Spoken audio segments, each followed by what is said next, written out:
I'm Phoenix Gunter. I'm Evan Coffin. If you've been down 18th Street in Rochester, you've probably noticed the cones and the road work over by the Learning Center.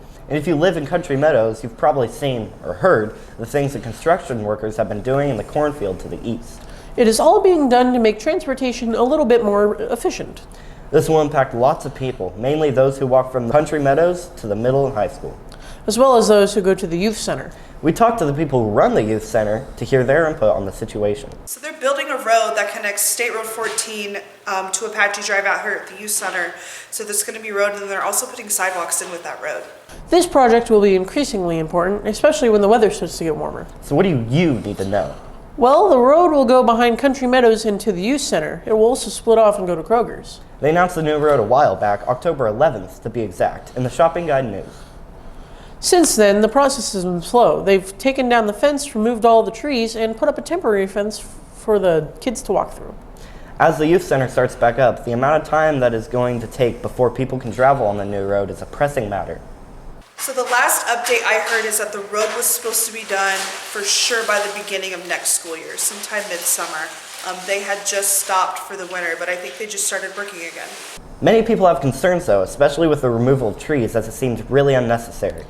And people who walk don't really like the trail they gave, as there is a ton of shrubs and fallen trees in the way. But hopefully it'll all pay off when the roads are made and the construction is complete. If they're nice roads, people will be able to walk easier and travel might be a little bit more bike friendly.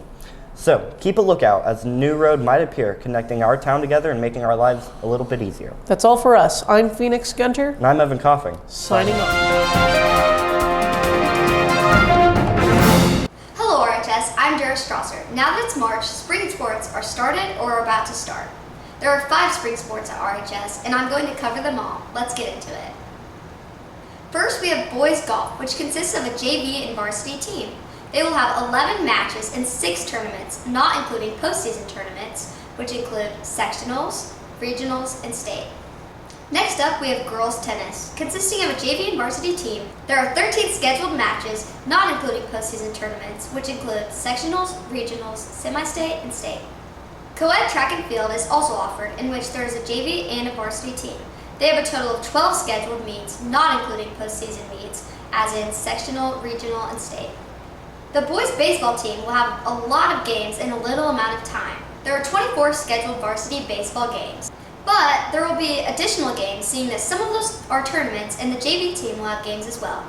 And that is not including postseason tournaments such as sectional, regional, semi-state, and state. The girls softball team has a lot of games in a short amount of time as well.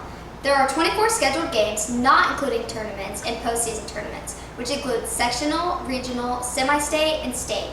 There is also a possibility that there will be a JV softball team, which would be Rochester's first JV softball team in quite a few years.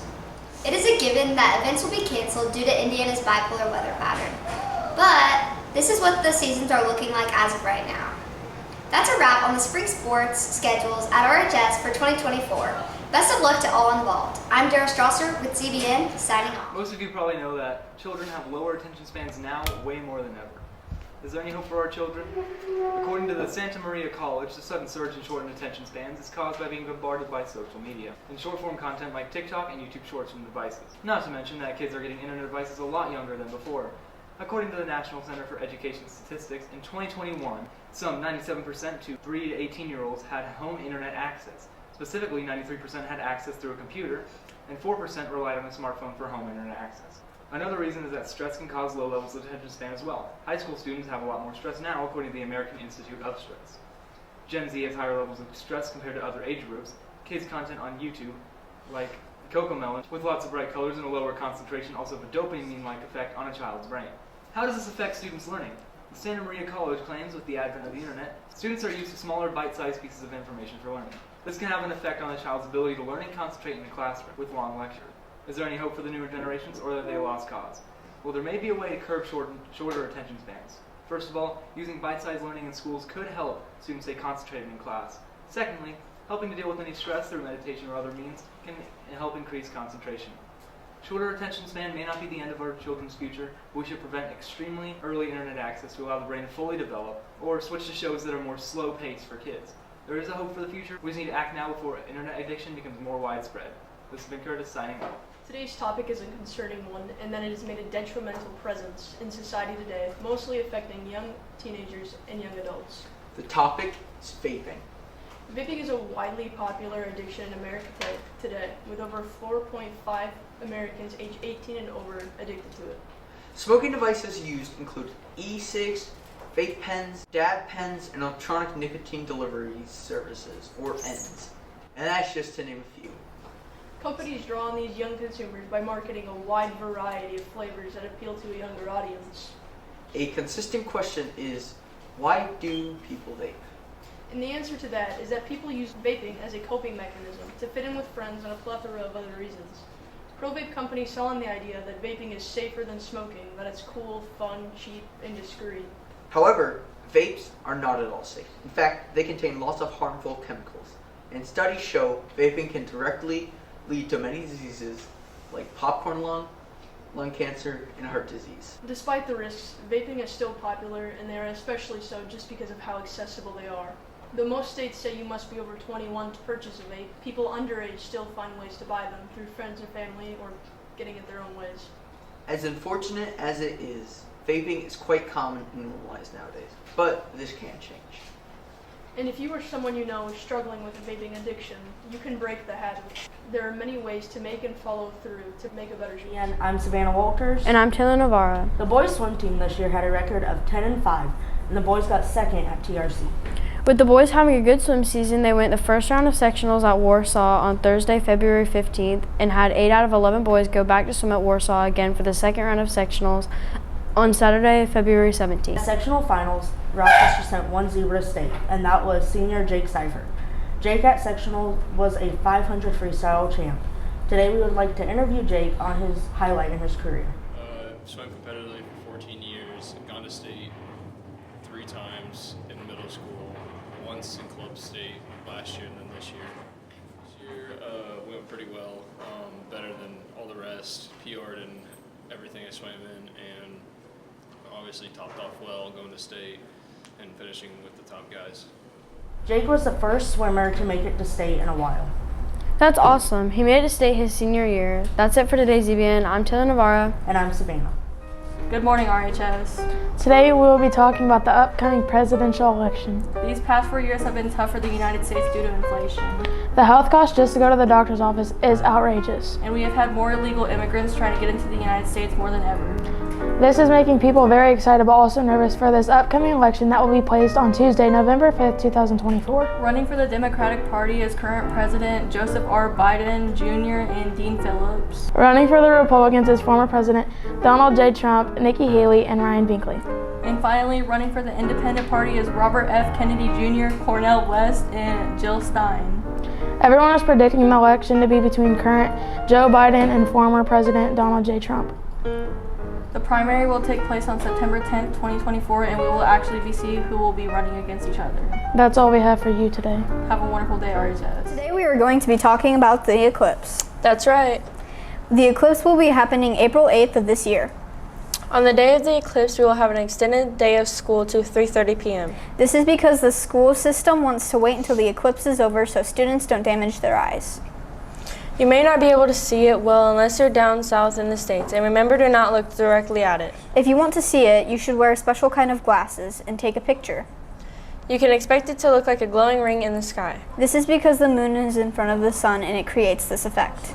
Eclipse happens every few years. And they happen when the moon is orbiting the earth and moves between the sun and the earth. Well, this wraps it up for us. And we hope you enjoy this amazing phenomenon. We'll see you next time. Zbn News segment. Today we're going to be talking about spring break. We will be covering where to go for spring break and where not to go for spring break, the underage drinking problems during spring break, drugs, human trafficking, and how to be safe on spring break. A popular destination for spring break is Panama City Beach. It is known around the world as the most beautiful beach, but is often swarmed with spring breakers, which makes it non-desirable for your average family to go. Another popular destination for spring break is Cancun. Cancun is known for its stunning beaches and turquoise waters. It is also swarmed with many spring breakers, but it's also prone to human trafficking. Over 16 people went missing last year, so your average family should also stay away. A good destination for families to go is New Orleans. New Orleans is known for its incredible soul food and is the home to jazz. It is a very friendly place to go for spring break, so it's recommended that your average family should go. Another very calm destination for spring break is Vancouver, Canada. It is known for its stunning mountains and informational museums, which makes it a very desirable destination for spring break. Drinking is a very big problem during spring break.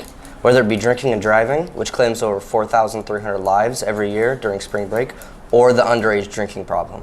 Lots of teenagers go to beaches and drink alcohol while underage. Over 76% of all spring breakers underage drink. Another big problem during spring break is drugs like marijuana, Molly, in some cases even fentanyl, which is one of the most potent drugs and only takes a very small amount to kill you. Spring break is also a prime time for criminals. Thousands of people every year get pickpocketed or robbed. Another problem during spring break is human trafficking. With many people in one place, it makes it very easy for human traffickers to kidnap someone. To be safe, you should stay away from crowds, stay away from people you don't know, and be very careful while on the road. Thank you for watching this new ZBN. ZBN viewers, today on the schedule is Fedco First Pitch. Fedco First Pitch is a competition in which 2 teams from each of the schools will present an entrepreneurial business idea in the form of a presentation. The schools that are included in this competition include Rochester Community High School, Tippecanoe Valley High School, and Caston. Each of the teams will have a presentation time limit of 7 minutes. The judges are not known and chosen from the community. The teams consist of, from us, are Team 1, Peyton Moore, Alex Deming, and Milan Helm. Team 2 includes Grant Clark, Declan Gard, Trinity Collings, and Aiden Witten. The competition will take place on the 7th of March 2024 and occur between 9 a.m. and 11:30 a.m. at the Geneva Center in Rochester. We hope to see you and see the friendly competition, and this has been Damien with ZBN. With spring coming up, this means that spring sports such as track is coming up. If you're interested in joining track, you should sign up in school or talk to one of the track coaches. Don't forget that there is a deadline being able to sign up for the spring sport. There are also more activities than just running track, such as pole vaulting and shot put. So if you're excited about joining track, please don't wait to join. This is Hayden and Matt signing off. Goodbye.